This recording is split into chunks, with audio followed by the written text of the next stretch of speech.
This is Bucket for Bucket Podcast. It's your boy Rem. I am in the building with your cousin Ish. Your cousin in here. Ish, talk to him. Introduce yourself real quick. Choo-wee! What's good, Yes, everybody?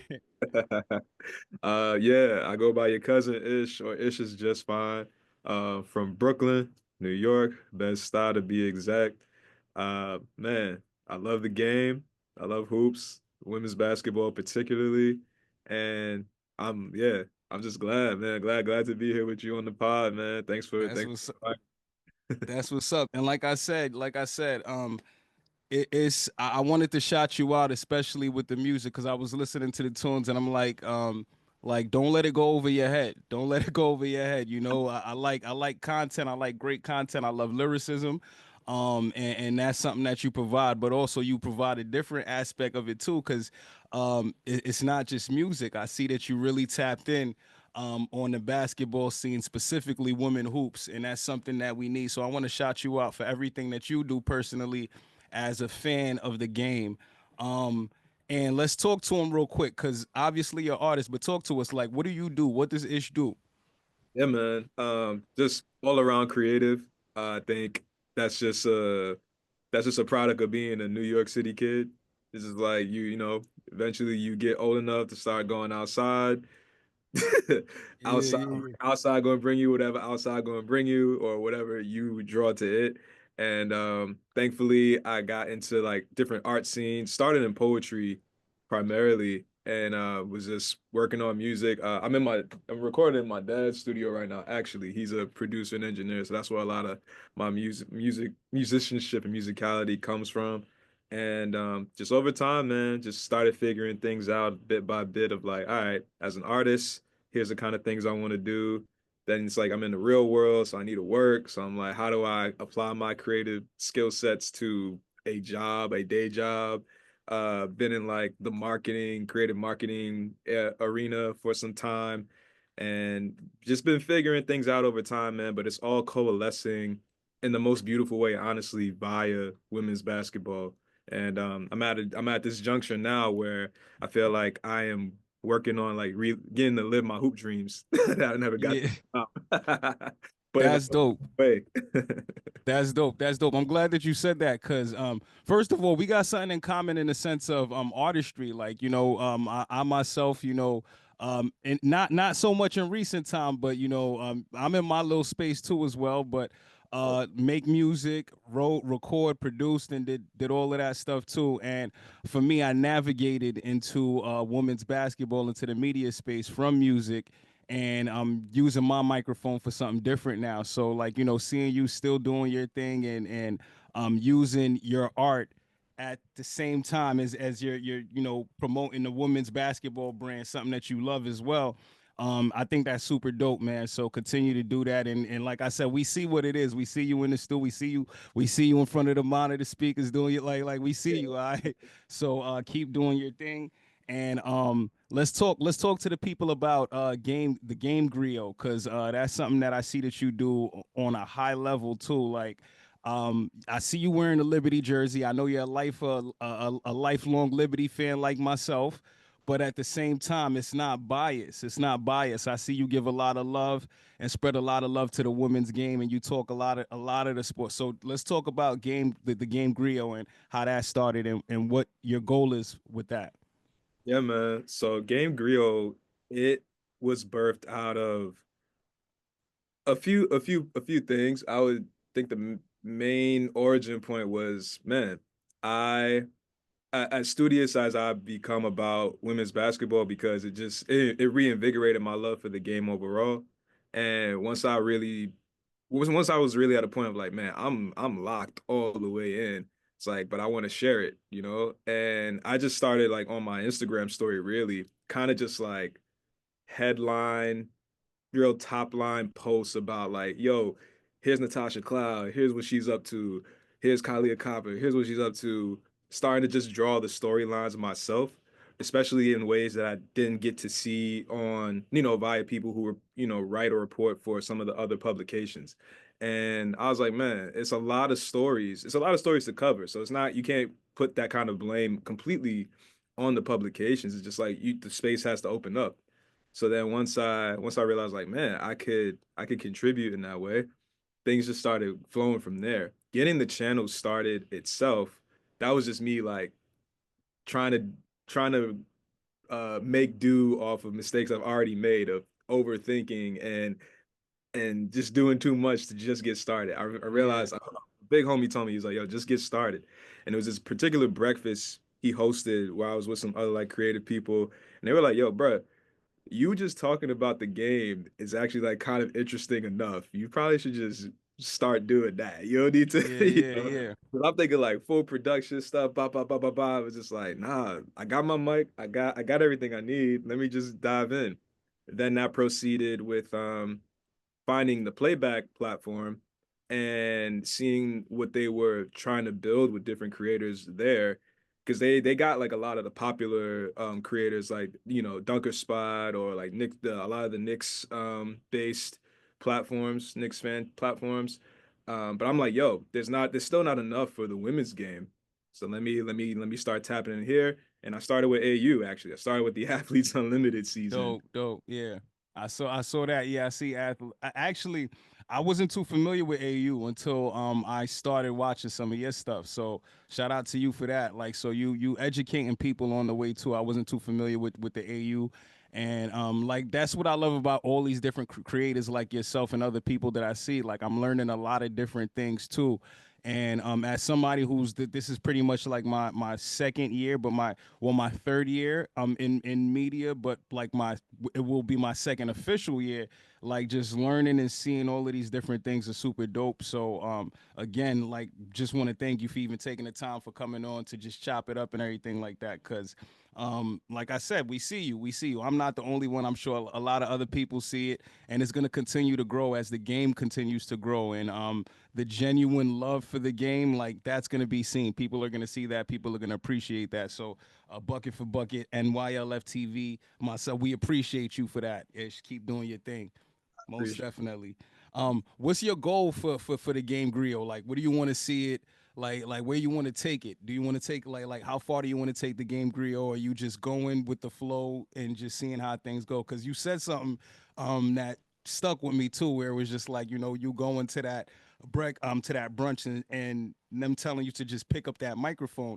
And I had that similar conversation with myself. It took like this has been years in the making, years in the making. Like this is me watching the Chicago Sky, Kalia Copper and all of them, and I'm like, yo, we need to be I need to be talking about the game more and doing this, that, and the third. And it wasn't until like 2023 when my lady finally was like, "Yo, just pick up the microphone." Like, like you like stop planning. You in so much of the planning phase. You've been planning all of these like get up and do it. So, like with you picking up the microphone and finally getting it off the ground, like what are some of your goals with the Game Griot? What you looking to do with that?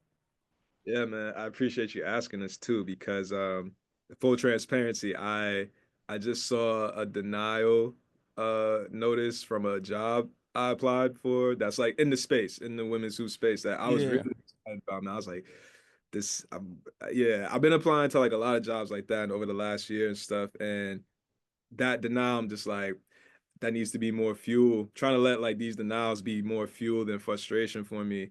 Because it's like it keeps going back to this what I feel anchored in of like, bro, it's better to build it, you know, yeah, better to build it. So I think with building the channel right now, in the immediate, like I'm excited to bring forth like new segments. Particularly ones where, well, there's one in particular where it's like a film room essentially, but would love to be doing screenings of different kinds of mm-hmm. documentaries. Like, there's Women of Troy, there's Juju's new series that they just premiered and stuff, but kind of just showing like beyond the game itself, beyond the on-court action. There's so much off-court content people just don't even know about, and they're Yeah, a great way to learn about players and like facilitate discussion. So I think with just through the channel, like doing that and while building community, while just kind of keeping people tapped in really of like not only my fandom but the fandom that I share with folks like yourself and other people I'm like meeting, the more I'm like going to games and the more I'm yeah, being in spaces where there's other hoops fans, or running into people randomly. I think the one of the funniest things is seeing people with Liberty gear on at this point, and I greet everybody. I'm like, "What's up, champ? What's up, chat?" And they get so caught off guard. They're like, "Oh, yeah, yeah." And I'm like, "Light up, you're a champion." So I think being able to just explore conversations and just the notion of being a fan of the women's game, and just, yeah, just being in the space to contribute meaningfully to its growth, because with all the growth, there are conversations and topics where it's like, ooh, it gets real problematic really quick, or it's like and then on the other side there's just so much to cover. So I think as I'm going along, I'm figuring out just like what my point of focus can really be. But at this point right now, it's just sharing my enthusiasm for players, teams, the leagues, etc.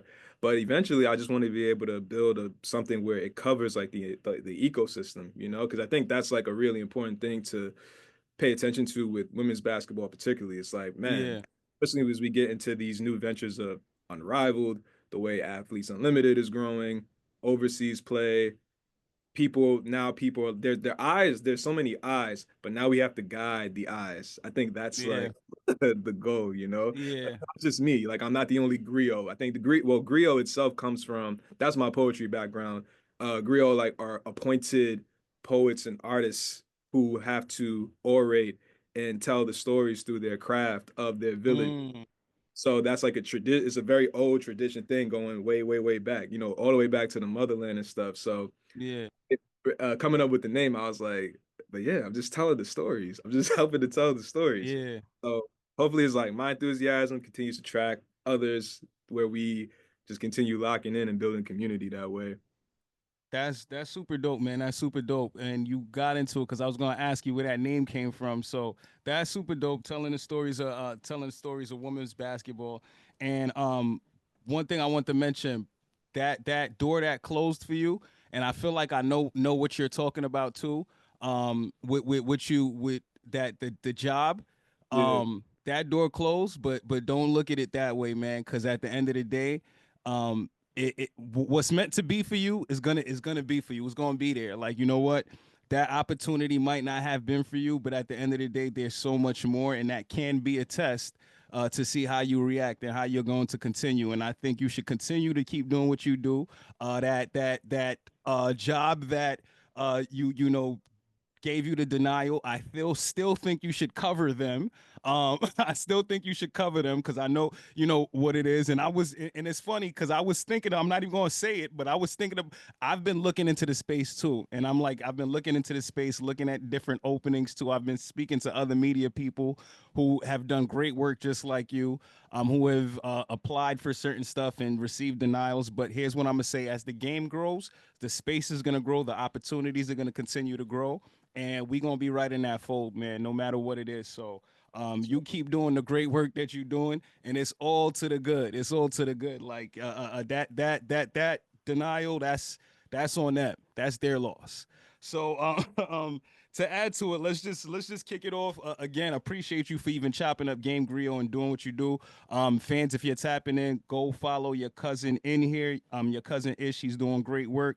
You could check him out, and then you will see your cousin in here.com, and you will see the Game Griot and all of that good stuff that he's doing.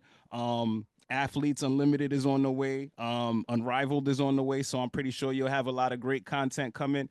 So we're definitely looking forward to that, man. But um, let's get into some hoops now, cause that's what we here for. All right, that's what we here for.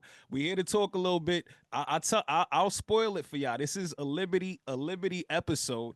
But before we talk about the Liberty, before we close it out with the best, we save the best for last. We gonna just talk about hoops. And last night there was a big game. There was a big game that went down. We are talking about the number 2 UConn versus the number 8 Notre Dame, women's basketball. Paige Beckers versus Hannah Hidalgo. Great game. Great game. Notre Dame came out with the W. Big, big, big performance from HH. Another big performance from Paige Beckers. Olivia, they all did great. What are your thoughts on that game that we witnessed last night, Ish?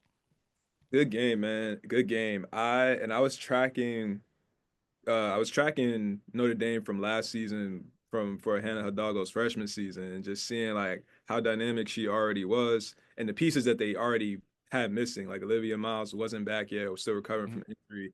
Shout out to Sonia Citrod. I think people need to be talking more about Sonia. Yes, yes, Her growth and just her steadiness on both ends of the floor is just man, she's such a reliable player. But yeah, yeah, the it was a good game, man. It was a good game. I feel that with UConn, it wasn't the kind of it was another game where Paige didn't have to like go crazy on scoring, but I think they didn't unlock that the way they did from last Saturday night, where I got a chance to go to the Champions Classic at Barclays. oh yeah, yeah, dope. Got to go back to our backyard real quick. But they spanked Louisville, but it was very much on the premise of Paige just in facilitator mode full out. And on the on their offensive runs, we see how like Paige kind of it's the Paige pace. We see Yeah, how yeah, like she plays at her pace and they'll play around that. But I think I didn't get to watch the post presser, but I did hear that Gino was mentioning like, man, we didn't take enough advantages of the opportunities to attack offensively from other players, and I think that's where like they they could have gave a little more oomph um yeah. to keep that score close or like try to get the win there. But Notre Dame, man, they yeah, Hannah, she's different, man. She's a Yeah, different. so Gino did speak about that, but for me, what I saw from the game is I thought the pressure of playing in Notre Dame and playing in that building, I thought it caught up with those other players from UConn. Because what I saw some careless mistakes. I saw stuff that we're not used to seeing from UConn, and I feel like not only was that Notre Dame pressure, like they can really defend the ball.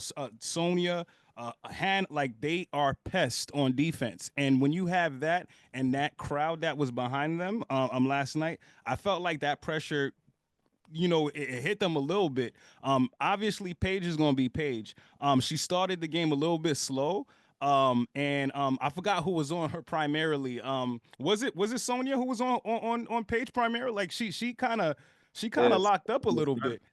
And yeah, I'm just like, yo, they just don't seem like themselves. And like I said, the pressure just seemed like a little bit too much for UConn yesterday. And I want to speak about the conversation. Is Notre Dame like a top three team? Like, what are they? Because I'm trying to think of who the top three teams are. I see they've already taken down three of the top five teams in the rankings. Like, what's up with Notre Dame? Like, when it's all said and done, can they like finish the job? They're quite dangerous again. I think they're quite very much so living up to their pedigree. This early in the season, I think once conference play starts, we'll really see like what they're made of and how much legs they have, especially Mm-hmm. like with their main unit being all healthy again. Um, but yeah, they're up there. They're definitely top tier in the rankings right now, like rightfully so, rightfully so. What do you think? I personally think they're top three. I think they're top three. When you take like they took down some big dogs already, and when you look at like that backcourt is dynamic. It's a dynamic backcourt. I think what they did against USC the other day was like, and then you do this against Page. Like I think they're real deal. I can't wait to see them against some other top competition. But like I'm drinking the juice, man. I'm drinking the Kool-Aid. I think Notre Dame is real deal. And they ready to do it, and they're gonna shock some people. Who do you think is the best duo in college basketball right now? Who's the best duo? Because I really like Hannah and Olivia Miles.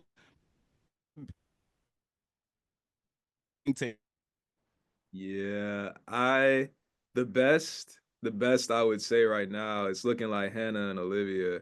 Um, but there's a lot of good duos out here though. Like I'm happy to see Rory Harmon Mm, and Maddie Booker out of Texas. Like they're killing right now. I think Texas is another team to look out for of them like kind of getting back to the prime of what they've been building over the yeah.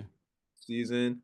Who else? I mean, UCLA has like they got a roster, but just seeing the They way like do. their backcourt works with Kiki Rice and but even just like man, because I think like a lot of the duos are backcourt duos for sure. Yeah, And we got like our guard and big duos as well to work with. So like the way that and I hope AZ Fudd has a great recovery or a healthy recovery to get back on the yeah. Oh floor. yes. But even what I noticed last night of once, and from the game last Saturday, I got to go to of Paige and Sarah Strong going like just running their kind Yo. of pick and roll. I'm like, ooh, this could be fire. Even though it's Paige last year, but there's a lot of interesting duos out here. But the Yeah. best I would say right now, it is looking like Olivia and Hannah. For sure, man. And I'm looking forward to all of these. And speaking of women's basketball, man, I forget the date, but sometime in January, I'm definitely headed up to New Jersey because Juju was supposed to be taking on Rutgers. I think it might be January 17th or something like that. I will be in that building because I have to see Juju play live before she, I gotta see. It's gonna be a couple years before she get to the W. So I gotta see her play live. So nah, I'm gonna be in that building. I'm definitely gonna be in that building. I gotta witness that. Enjoy You that got for, any? What was that? My fault. I said, enjoy that for me. I'm gonna be in Miami for Unrivaled for that opening weekend. Like, see, it's so much action. It's so much Yo, it's action, gonna be bro. yeah. Oh, you headed to Miami too for Unrivaled? Yeah, it starts like literally the day after my birthday. So Oh, dope, I man. I got a ticket for the games on the 20th.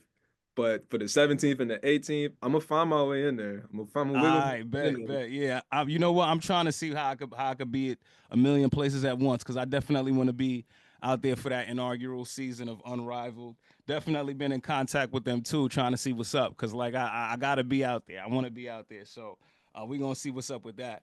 But I'm a speed. I'm a turn things a little bit. We done with women's college basketball. We gonna take things to the WNBA, to our great WNBA. And we might even segue back in because I got some thoughts on Jewel Lloyd and her trade requests and stuff like that. But WNBA, man, expansion draft. It just happened last Yeah. Friday. We saw the Golden State Valkyries. They had their expansion draft. They selected some of the key players that they selected. Temi from Indiana, that was a key player. Kate Martin from Las Vegas Aces, and Kayla Thornton from our New York Liberty. Those are just three names. They selected 11 players, but those are just three names that really hit when I heard those names called. Man, what were your thoughts on the expansion draft and like your thoughts on just seeing the league grow? I'm definitely excited for the growth. I got to I was on a virtual watch party with some of the folks. Shouts to the folks at Flagrant Mag. They hosted a fun little watch party and Nice. it was fun to watch it that way because I feel like the draft itself went by so quick. But like Yeah. E40 read them names so fast, bro. It was fun though, and I like the roster makeup, man. I mean, no, they have to sign these players still ultimately, but whoever they ultimately sign, I'm sure they'll ultimately sign KT. Uh, I mean, we not on Liberty top just yet, but it's just like, Of course, now we could talk about it. yeah, Yeah.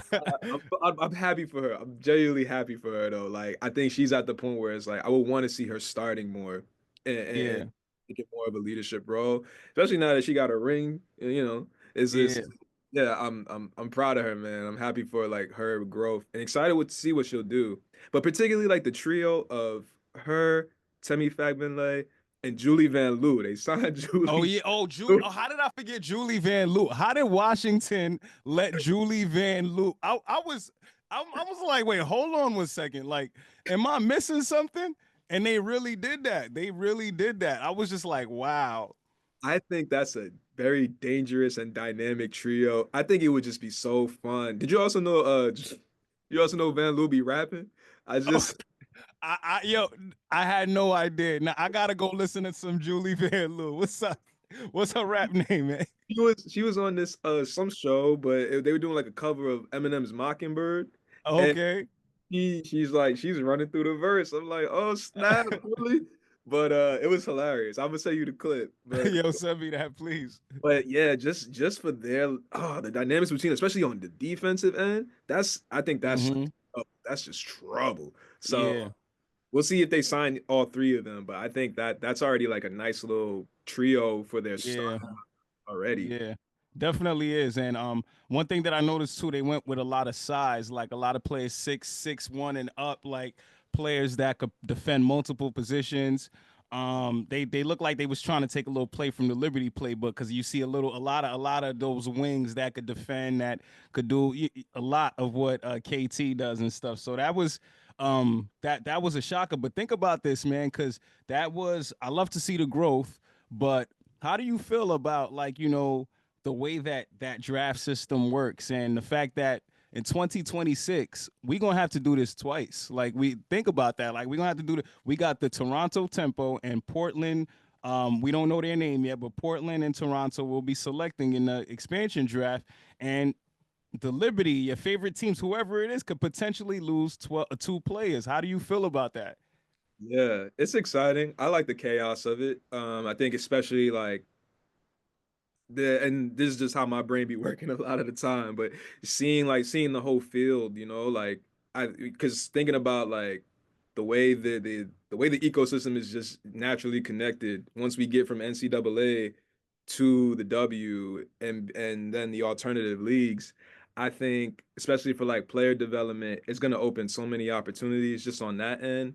And just for like the fandom of it, yeah, because we have that, we have the new CBA, the free agency of players who already have their 1 years going into this season. So at the end of the 2025 season, it's so Yeah, chaotic. I welcome it because I think it helps shake up it helps shake up the whole field, and yeah, I think it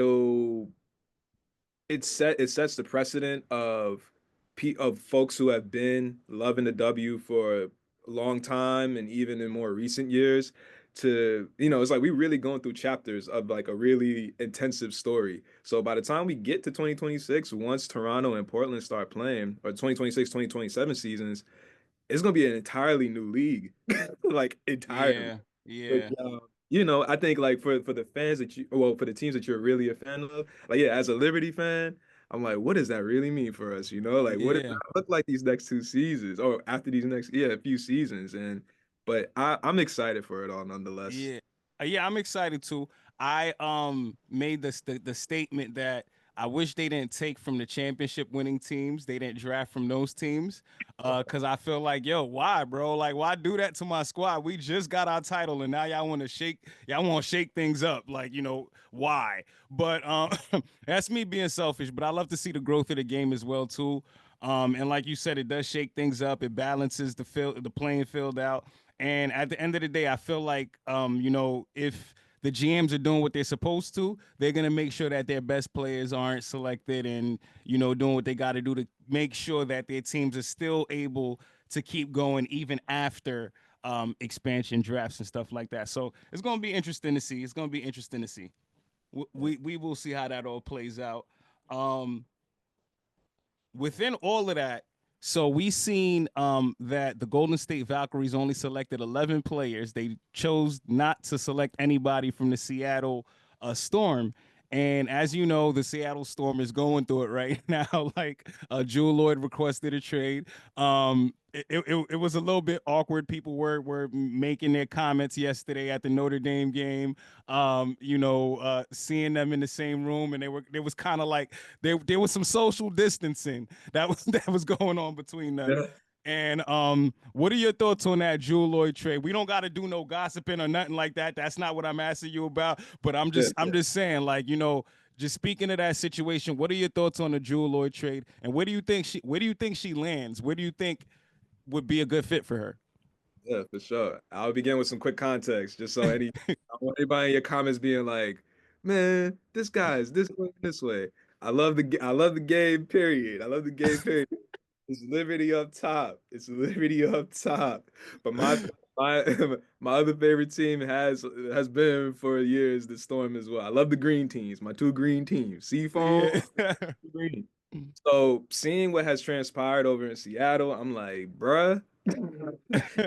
I would say more than anything, I'm a Jew loyalist. So Yeah, where I go, she go. I mean, where she goes, I go, I should say. yeah, yeah, But her requested trade, honestly, surprise, shock, a bit of a shock, a bit of a shock. I think what I've come to know of her and how like even just this is me, how I perceive her in my mind of like, hey, the direct Kobe protege, actually like the first to get rings. yeah, yeah, yeah. Proteges like Kobe, rest in peace, sought her out. Like it wasn't her going to any of the camps or anything. He sought her out. I was just looking at the trajectory of like cool, like post Sue Bird, post Stewie era, like rebuilding the Storm again is kind of what I'm like. Well, I was fanatic into the way Kobe had to rebuild after the Lakers dynasty. after, So I'm like, yeah, after Shaq. Mamba blood to Mamba blood. I'm like, is that what she's is that her mission? And if not, girl, you gotta do what's best for you. So if this is what's best for her based on what we do and do not know about what's going on internally over in Seattle, I just want her to make the best decision that she feels she needs to make for herself and where she's at with her career at this point. I know she wasn't, it was a slump year. It was a slump season for her. Like as a fan, I could say it was a slump. It wasn't good. So I'm curious as to like what she wants to invigorate back into her game and what kind of team would really welcome that for her in the best way possible. We'd love to see her in Seafoam Green, get back that's like a dream, but we would have to give up some significant pieces. But I'll save that. That's a conversation for another day. But I'm looking forward to where or how that trade transpires, whichever teams like show interest. I mean, yeah, because free agency starts in January, right? Once Yeah. these pieces of trades start going, yeah, it's gonna be chaotic come January. But It is. But there's something that you said that stood out to me because, like, just talking about, yeah, Drew Lloyd is from the school of Mamba, right? Kobe did something very similar. I don't know if you remember during that process when he was going through his rebuilding process, he was about to bounce. He requested a trade. He wanted to leave, and then that's when they made significant changes and went and got Pau Gasol and did all of that, just to make sure that he stayed. Do you think there's any inclination that Jewel Lloyd? Do you feel like Jewel Lloyd might be pulling something from the school of Mamba? Like she just wants to see something done because it's like y'all already got a big three. that's a fantastic insight, honestly, bro. Like I didn't even think about that. Who knows? Who knows? Because it seemed like the investigation that happened, it was then dismissed, and we haven't heard from anybody. So it's like I'm just like I'm not even gonna speculate on anything that I actually don't know at this point. But the way they have their big three set up of those vets, and I think the way that she was already putting like players like Jordan Horston, she's one of my favorites, like under her tutelage and what have you. Like the Storm have something really, they got something really tangible to rebuild with now at this point after like the last couple seasons. But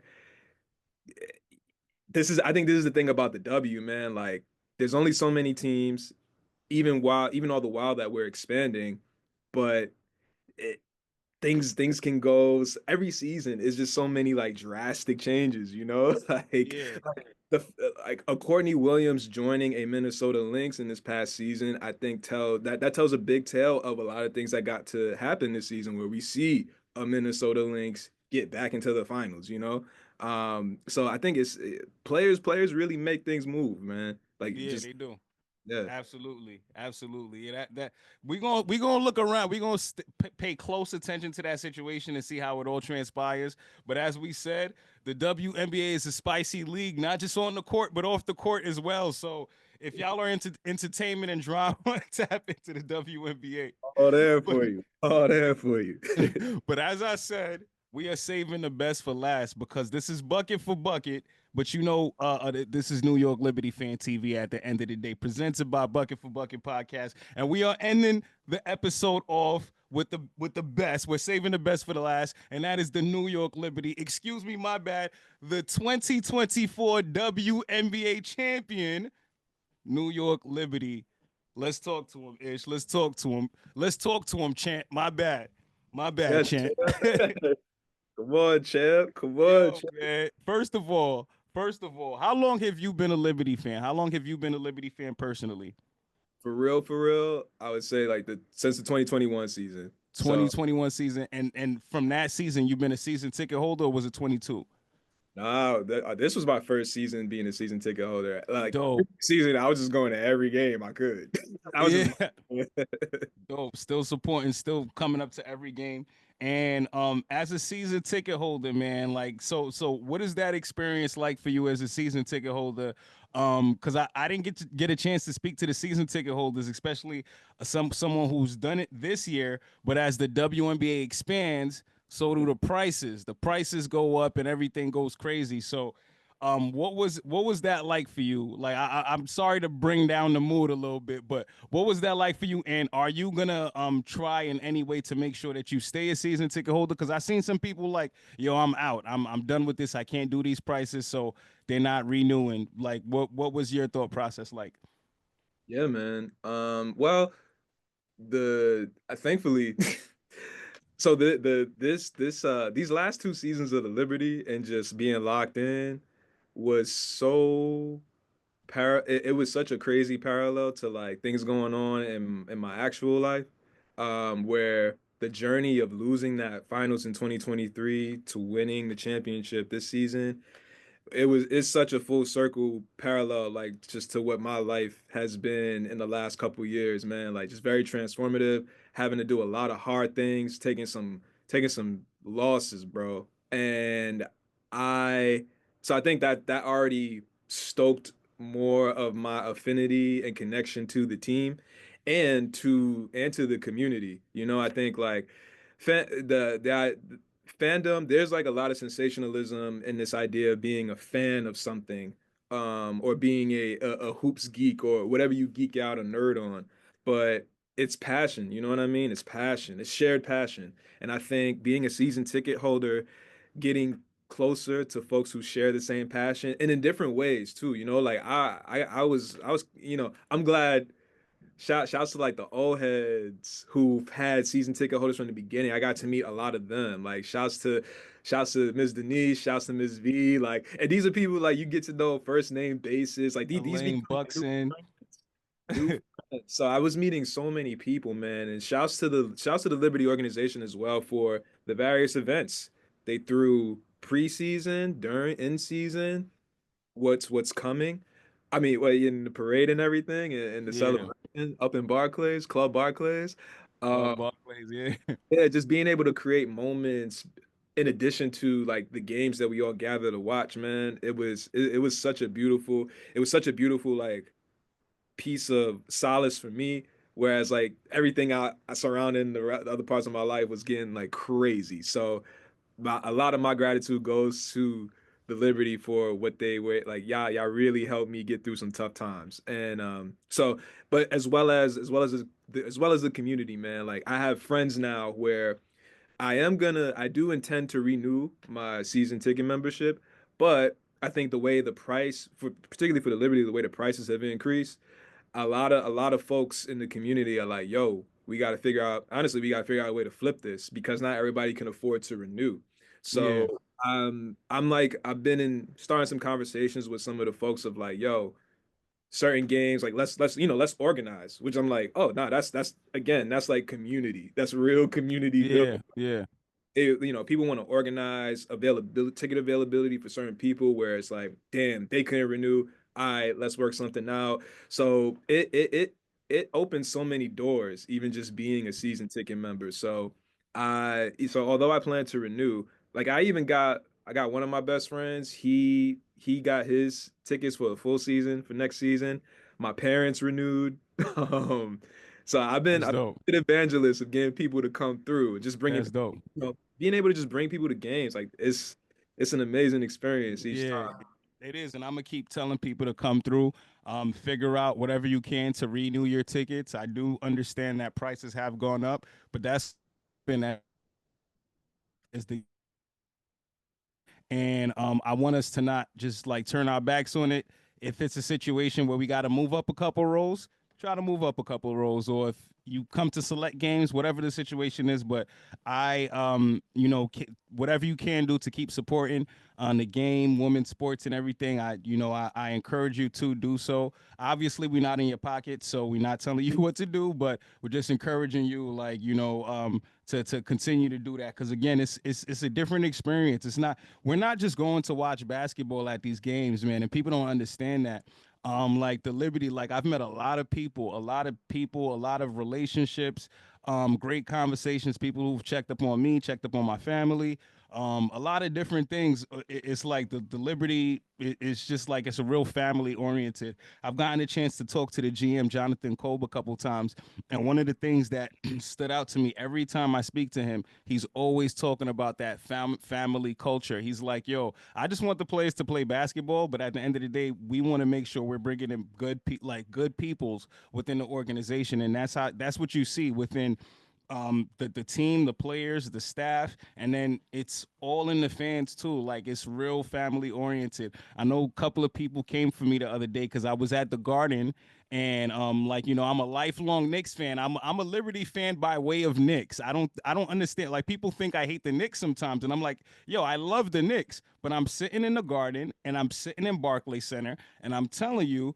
I know MSG is the world's most famous arena, but Barclays is coming for that ass. I'm telling y'all, by way of Liberty, Barclays is coming for that ass, and Barclays is real deal. Like the experience out there, it's just the fans. And then when you go and you talk about Rhea, you talk about Ellie the Elephant, you talk about the timeless torches. You like we are into. Are you not entertained? Like that's a Liberty game. Like it's 100% entertainment, win, lose, draw, whatever the situation is, and it's a family vibe. Like it's a family vibe. I sat down in the Garden, listened to these Knicks fans, F Trey Young, this, that, and the third, so and so, and then the man is ending the game, rolling dice on our court, doing all type. Like it's a different vibe. It's just a different vibe, and like it's not to ish on the Knicks or anything. No pun intended. But I'm just saying, like it's like yo, the vibe in Barclays is different and it continues to grow. So shout out to the Liberty and everybody for what they doing. It's dope. Your thoughts, like what was your highlight of the regular season, bro? Like what was your besides winning a championship? Because everybody gonna say winning the championship. What was your season highlight where you were like, oh snap, like this is it? Gotcha. So, well, you said regular season, so now I'm Yeah, thinking just regular season. yeah. Uh, Ooh, because the home games we had during the regular season, I'm trying to think about the one that just had me like that. Uh, Definitely the times we played Minnesota, um, home and away, because I was like, this is the real beef. I was like Vegas. I ain't worried about y'all. With all due respect, with all due respect to the former back-to-back champions and everything. I was like, I wasn't worried about them at all. Like, I think we got to see, and that's the thing about going to the games live, like the blessing of it, man. Like you, and I mean, and of course, like the seats I had got, like I hope I could get those seats back Oh out. So, yeah, you had great seats, bro. I see them. I'm like, whoa. I know that ticket bump went up. I know. I caught it right. I caught it right. Like shouts to my rep who hooked like because I got to talk with him about what my ambitions were and everything. So I think he was intentional where he got my seats at. But nonetheless, it was a great view. But just seeing firsthand like it really come together for us. I think throughout the regular season, because we had weird losses like the early one against the Sky The where Angel Reese Chicago. had that moment on the floor with Stewie with the stairs. That was fun. That was a fun highlight, and that was a fun game. Or even like that loss to Phoenix. It was just like you saw. I think my You highlight. talking about the one in Phoenix? No, it was just that was stressful too. But the That one, the one at home, the one at oh home. man. Yeah, just seeing how all the chemistry really came together and locking in for us to get to we all we need for real. I think Yeah. highlight, man. Just the growth. Yeah. Just being able to witness the Yeah. growth game by game by game throughout the regular season. Because I was just like, wait, man, Phoebus. I'm like, yo, I was like, Crazy. my rookie of the year. Why we not? Leo, why we not? Yeah, I was getting amped throughout the regular season of like, yeah, we got this, man. We got it. and just Yeah. continuing to build that belief, I was just like, I cannot believe my first time doing a season ticket membership. I'm like, You this is what I need to participate in. Yeah, so So you know what that means. We gonna need you to renew. We gonna need you to renew that, buddy. We gonna renew we to gonna run need you it to back. renew that, buddy. You might be part of that charm, man. That charm. And like I said, like that, like it's huge. It's huge. Somebody even spoke to me the other day. They're like, "Yo, shout out to Alyssa. She's also another super fan who's been following me from day one." Alyssa's like, "Yo, somebody just pointed out to me that our very first season game in 1997." The Liberty scored 67 points. Our first championship, we scored 67 points to win that. And I'm like, yo, it's that type of, those type of parallels and stuff like that. That's super dope, man. Just to even have stuff like that is crazy. It's crazy. And I also want to shout out a super fan, Elaine Buxton, fan since 1997, has been going to the Liberty game. She's been wearing her headband since the second game in New York Liberty history, the second home game where the Liberty played the Houston Comets, and she's been wearing that headband and she said she will wear that headband until the Liberty win a championship. Elaine Buxton, she finished the job on October 20th, 2024. Elaine Buxton finished the job with that headband. I seen Elaine again. I seen her that night, and I saw her again at the parade. Elaine was not sporting the headband. She said the headband's with me. It's in my book bag, but I'm gonna rock this championship cap today. But next week, I'm right back in the headband. So shout out to Elaine with the headband. I cannot wait to see you in May. Sporting the headband so we could go for that back to back. How confident are you in a back to back ish? Like especially after expansion, losing somebody like Kayla Thornton. How confident are you in the Liberty possibly being a repeat champion?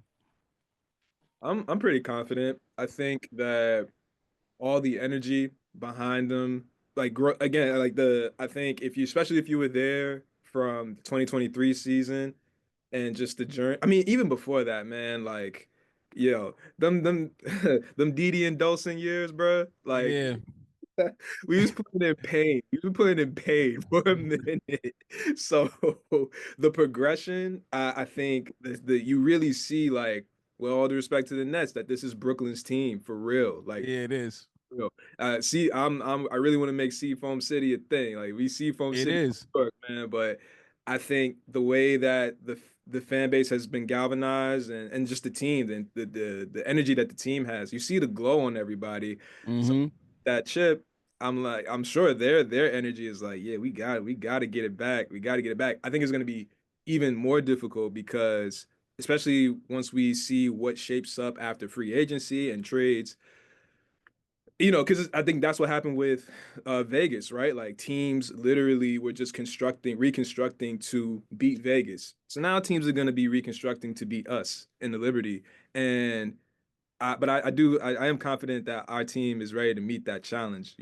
Like, our core, as long as they continue to lock in and continue growing together in the way that we've got to witness them grow, I think it's only right that we'll be back in the finals for sure. Yeah, I agree with you 100%. And then I also want to speak about an underrated move. I dropped a video on this move the other day about Rebecca Gardner because people keep sleeping on that move. And I'm like, yo, Rebecca Gardner is an absolute baller. I know she's only a third-year player, but she's a veteran. Rebecca Gardner has extensive overseas experience. And if you're a Liberty fan, I encourage you to go tap in and go check out Rebecca Gardner because what we lost in KT, I can argue that we might have gotten a little bit better. And when I talk about say better, I'm talking about offensively because Rebecca Gardner's offensive bag is a little bit more dynamic than Kayla Thornton's. It absolutely is. Her footwork is crazy. She shoots the three ball really high.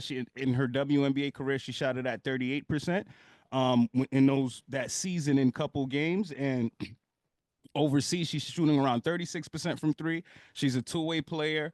To me, she got Mamba mentality, especially after what she's went through with her Achilles, tearing her Achilles.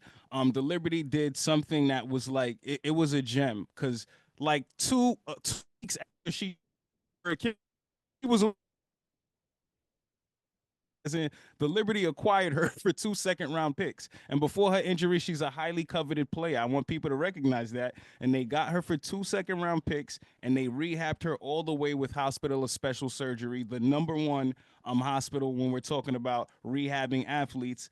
And like she's back on her 2 feet. And if you haven't, go to her page, go on her website. She just put out a piece on December 11th talking about her recovery, talking about the day that she tore her Achilles on February 22nd, and her recovery process and the fact that the Liberty reached out to her and allowed her to be at those practices, those films, those events for her to feel and be a part of the team. Even though she wasn't on the roster, she saw exactly what it takes to become champions. And like when you bring what she has to the table, I can argue that the Liberty bench just got a little bit better when we talk about Rebecca Gardner. So take a look out for her if you haven't. I know you might know a little something on her ish, but like I said, if you haven't, please check her out. She's super dope, super dope. Definitely. Um, let's see what we. Yo, honestly, I feel like that's all I had. That's all I had to talk about. In terms of Liberty basketball, I feel like I'm gonna get off of this, and I'm like, yo, we missed this topic. I don't know. Is there anything that I missed? Is there anything that you want to talk about? Let's chop it up. Yeah, man. Well, what are your feelings? Because like, yeah, especially like doing a lot of the media coverage, because you were in pressers, in and out of pressers, in and Mm-hmm. out of just talking to fans. So your yeah, what's like, talk us through like your collective experience of the past season, of this championship season, and how do you feel just from the vantage point you particularly have? Man, that's so. First of all, I'm like so grateful for this opportunity for me to even be where I am. I'm gonna shout out the Liberty organization, the front office, for giving me the support and making me feel seen. Jonathan Kolb, the GM, actually like he reached out to me, which made me feel like, oh snap, like people are watching. Kia Clark, she's giving me support in what I've been able to do. Brian Flannery, the PR, in connection with him to just speak to these players. But this year, it was so surreal, and I'm not gonna lie to you. At a certain point in the season, I'm like, do I even belong here? Like it was so fast paced.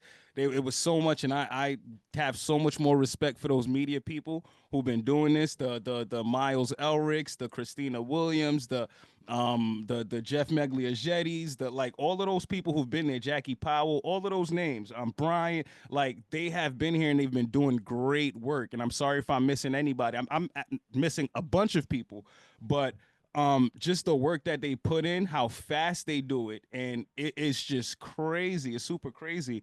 And I want to shout out Ari Chambers. Ari Chambers is huge because she's kind of like she's like the reason why this is even happening. Like like she's an innovator. Like highlight her and everything that she's done for this game, and to even be in this space, like I'm super grateful for it. I'm super grateful for it. I'm trying my best to like stay within the guidelines, not step on anybody's toes, but also learn and figure things out. But again, to see it from this perspective, like, first I'm coming and interviewing fans, and then I'm still interviewing fans, and now I'm interviewing players, asking the questions I got to ask the fans to the players, which was super cool.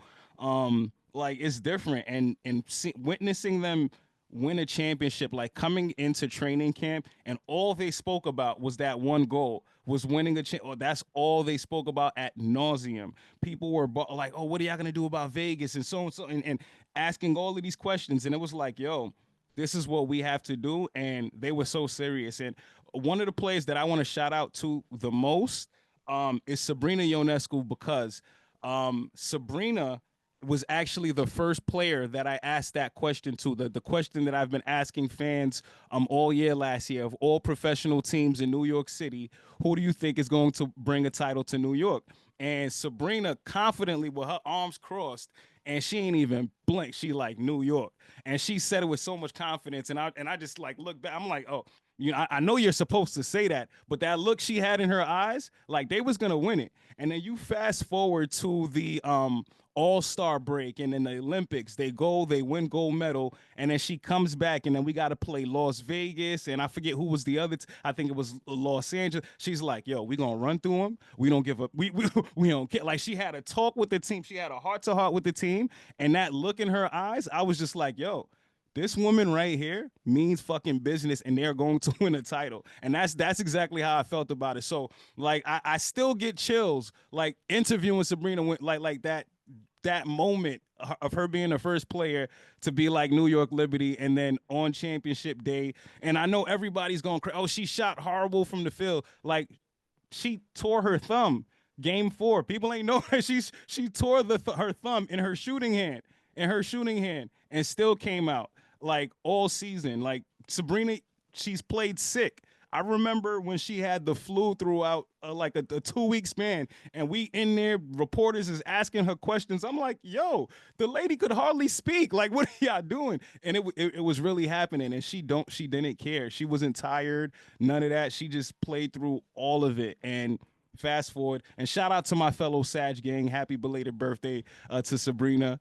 So you know, shout out to. So that was one of my highlights. You know, just I'm getting long winded right now, but just seeing it firsthand, it was next level for me, man. Look, I'm ready to go for another hour or two just with each player. But I want to say with Sad particularly, man. I think that was another highlight of this season, throughout the season, just to see how much her bag improved. Look, I'll put it like this, because everybody was joking about her throwing up, right? So to go from throwing up in the finals to to injured hand hitting some of the most clutch shots for us to win. The greatest shot in WNBA in New York Liberty history. Look, I had to retract it because I witnessed that shot. I witnessed that shot. I was in Minnesota for that shot. And my foolish, ish, my foolish self fixed my lips to say Sabrina just hit arguably the second greatest shot in New York Liberty history. Fool, fool. Like, yo, I said that. I said that, bro. I owe her every apology. I owe every New York Liberty fan an apology for that kind of misinformation that I spread. Yeah, But you could see the shirt in the background. The shot is there. The shot. I got teaspoon shot. That was literally the day I became a New York Liberty fan. So I'm still like holding on to that shot for dear life.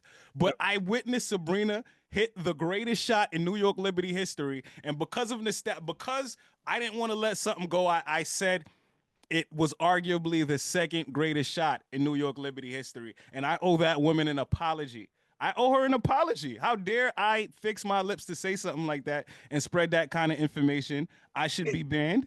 And you know, at the end of the day, it is what it is. But like she hit the greatest shot in New York Liberty history. And Sab, I retract my statements from that game. I was in Minnesota. I was on that stuff. I had a drink.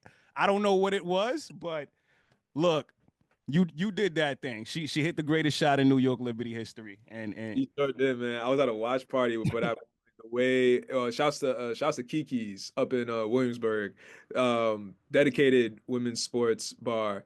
Um, Everybody went crazy, went bananas up in there, thing, bro. But yeah, just to see like her overall game improved throughout, like her showing us what she was like, yo, I'm coming after that previous season. And I think also like people forget like she missed significant play of her NCAA career with Mhm.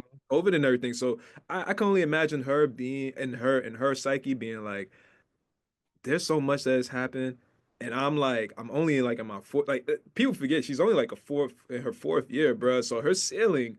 So that's why I'm like next season. I I think I was saying this was like I thought this season was the purple tape coming after like the previous season. I was like maybe the previous uh, into 36, but I feel like this was really into 36.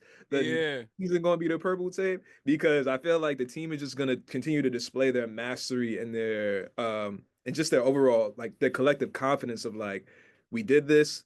Let's really show everybody why we can do it again. You know, like at this point JJ finally getting her ring. Um, man, Stewie just like yeah, three W rings already like wildly decorated. But decorated.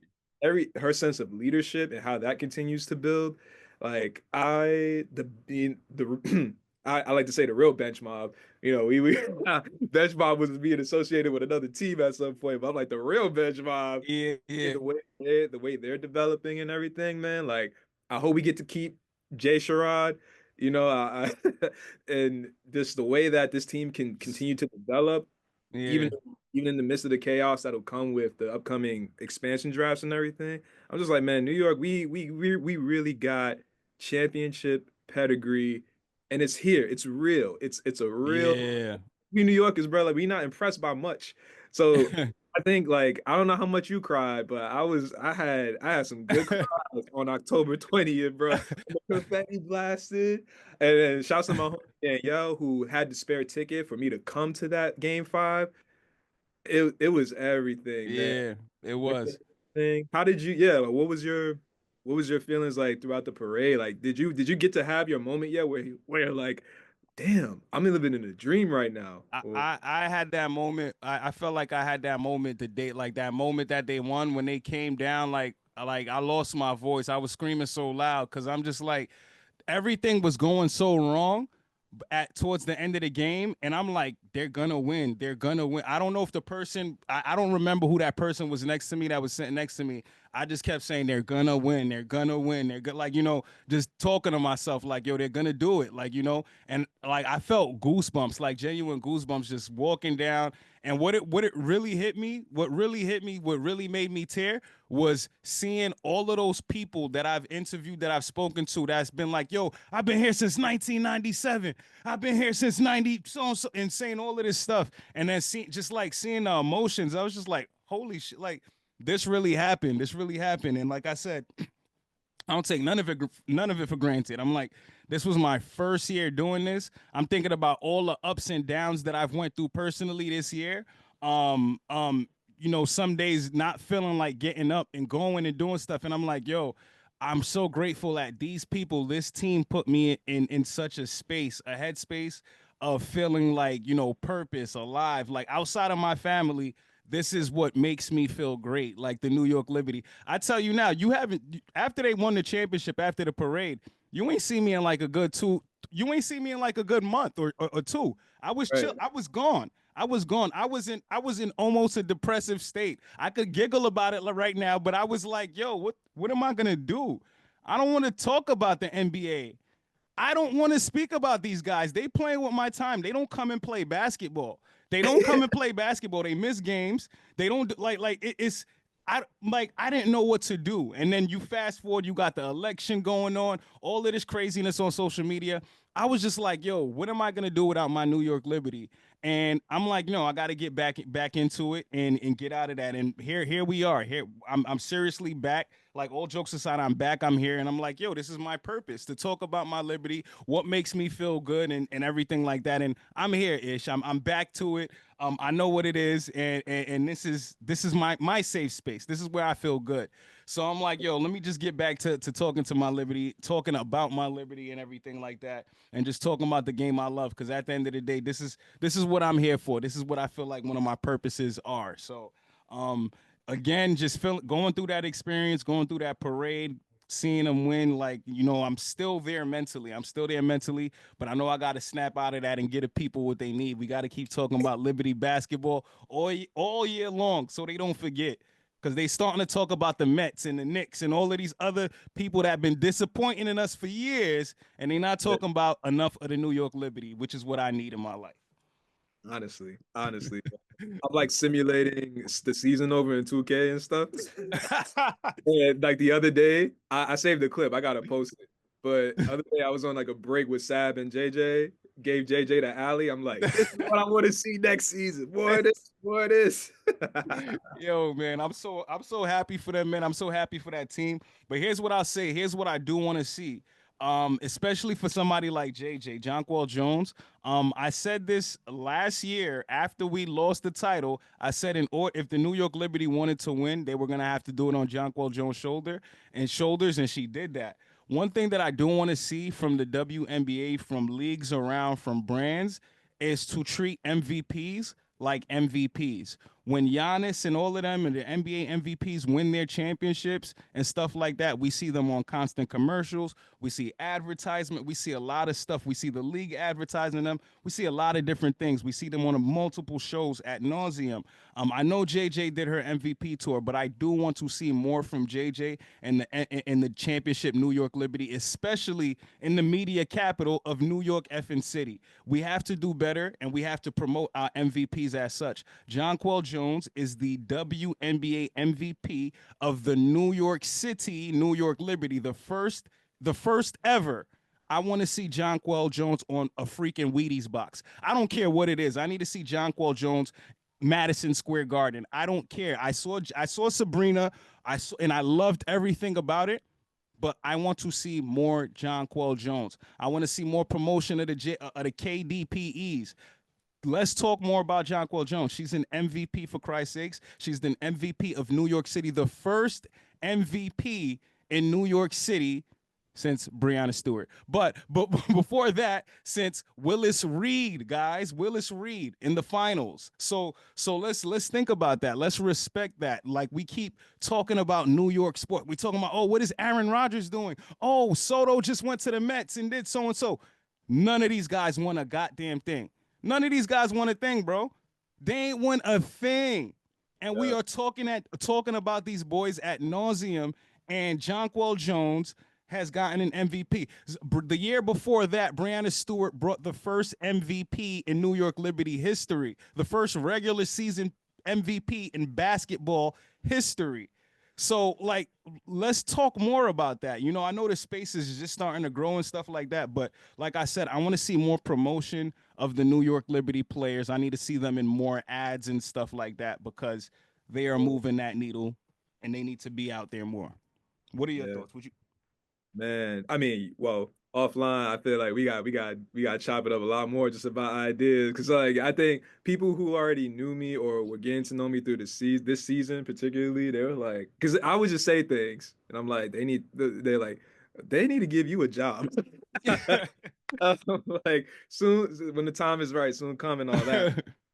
Yeah, for JJ, man, I'm like that goddamn State Farm commercial where she handed the damn box to Trey Young. That's a long time ago now. Like a lot of things have changed since then.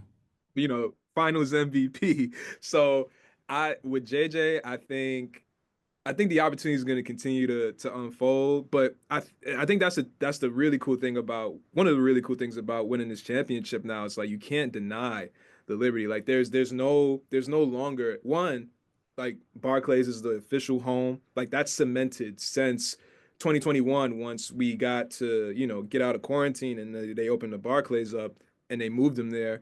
yeah, But competing, I'm like, yeah, like you said, like you were saying earlier, like it's coming for the garden, it's coming for their ass. As far as just the overall experience and the way people can, being a destination people come to. That's what I'm saying, bro. Like we gonna make Seafoam City, we gonna make that shake. But it's that that gonna really shake. that really should be the umbrella. One of the umbrellas, like they base a lot of how they activate the players around. It's like it's a movement, beyond the Liberty as well, like just the movement of women's basketball at this point. But when we just talk about just the Liberty, it's like it's New York's team. It really like I would be so bold to stake that claim because yes, we got the chip to prove it. So Yeah, like tap in, tap in. tap I in. think I think across teams, the way they subtly just like shown support, whether it's like players on the Mets or the Yankees or the Knicks like wearing or the Nets wearing jerseys. Yeah, I just like these things can continue to elevate. I think it all takes time. It's like you get into the marketing talk of things. It's always like timings, launches, rollouts, blah blah. So it'll all come together. But I will say, I think just from what I've got to witness and what I've heard through the grapevine or what I see from a distance, they need more, honestly, they need more people like us in the rooms to be like, well, this is how you should do it. This is how you should do it. Yeah, Because we're close to the game beyond our love for it. Like we're close enough to the game to see literally between the lines of like turn this part of the narrative up or like lock in here. Like, this is what makes JJ special. This is what makes so and so special. So I think they just need more of us in those rooms to help yeah, facilitate and help tell the stories. yeah. That's an absolute fact, man. That's an absolute fact. Love that point right there. But let's see what else. I think that that's a good breaking point for closing this out because we had some great conversations.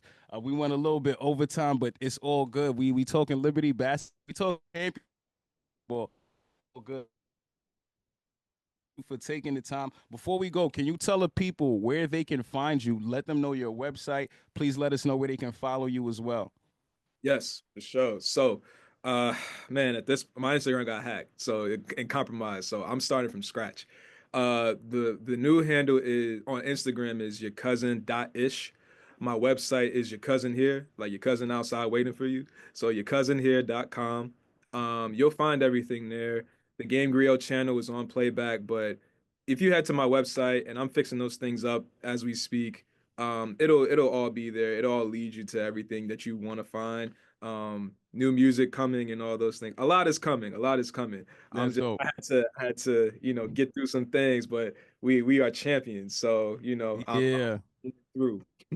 That's what it is, man. Nah, that's what it is. So y'all already know the vibe. This is Bucket for Bucket podcast, at NYLF TV edition. It's your boy Rem, aka Kenny, with Ish. Thank y'all for tapping in, and I appreciate y'all. Peace.